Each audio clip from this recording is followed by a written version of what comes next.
Hello guys, welcome back to this tutorial. Today I'm going to show you how you can configure a VPN on your iPhone device. First, go to your settings, scroll down and tap on general. Until you find VPN and device management, scroll down and click on that.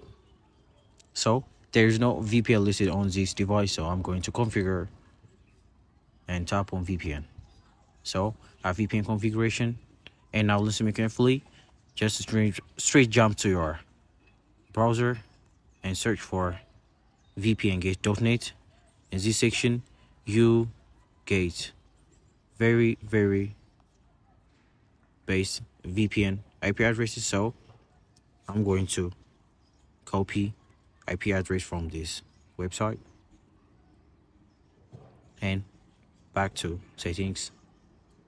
And now please change your VPN type to LSOTP and give a name for your VPN.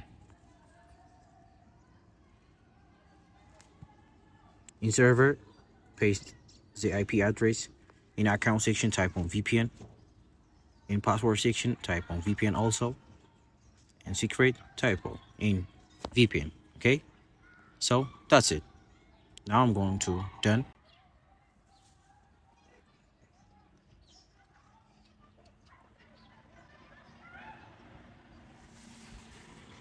You see, that's how you can connect VPN on your iPhone by configuring it. So thanks for watching. If you found this video really helpful, please leave a like button and subscribe to our channel. Thank you.